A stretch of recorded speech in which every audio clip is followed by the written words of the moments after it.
রাজনীতিতে বিপদ বাড়ছে। বিপদ বলবো এই কারণে যে রাজনীতির বিতর্কটা থেকেই কিন্তু বিপদ শুরু হয়। শেখ হাসিনার বিরুদ্ধে যারা আন্দোলন করছে এখন তাদের মধ্যেই বিভেদ, তাদের মধ্যেই বিভ্রান্তি, তাদের মধ্যেই সন্দেহ, অবিশ্বাস।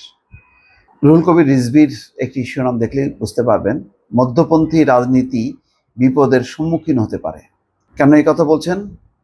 বলার কারণ হচ্ছে সম্প্রতি জামাত ইসলাম জাতীয় সংসদ নির্বাচনের আগে স্থানীয় সরকার নির্বাচন এবং তারা যেই নির্বাচনের পদ্ধতি, সংখ্যানুপাতিক পদ্ধতি, অর্থাৎ শুধুমাত্র প্রতীক, ব্যক্তি না, প্রতীকের উপরে যে নির্বাচন, যেটা সংখ্যানুপাতিক নির্বাচন, তার পক্ষে বলেছে। সংস্কার শেষে নির্বাচনের কথা বলেছে। সব মিলিয়ে এই মনোভাবের সাথে নতুন একটি রাজনৈতিক দল, তাদের একটা মিল আছে।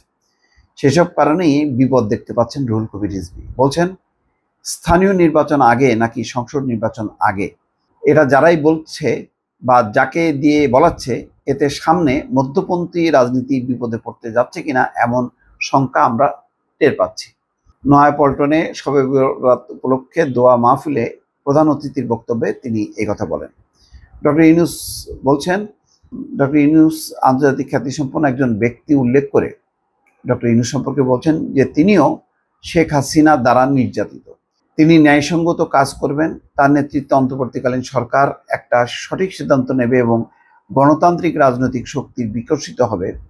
দেশে অনেক রাজনৈতিক দল আছে, রাজনীতিবিদ আছে, গণতান্ত্রিক পন্থে তারা ক্ষমতায় আসবে, এই ব্যবস্থাটা আগে করুক।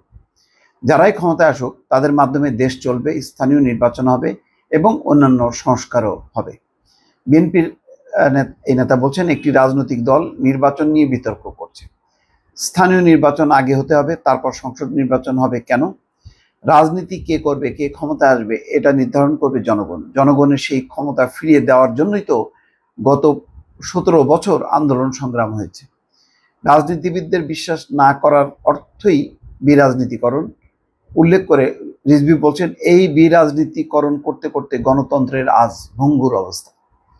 এটার মধ্য দিয়েই ফ্যাসিবাদের উত্থান হয়েছে। রাজনৈতিক শক্তিকে যদি খাটো করেন তাহলে চরমপন্থার উত্থান হতে পারে। চরমপন্থা শুধু বাম দিক দিয়ে আসে না, ডান দিক দিয়েও আসে, এটা মাথায় রাখতে হবে। যাই হোক, বোঝাই যাচ্ছে দর্শক, কথাগুলো খুবই ইঙ্গিতপূর্ণ।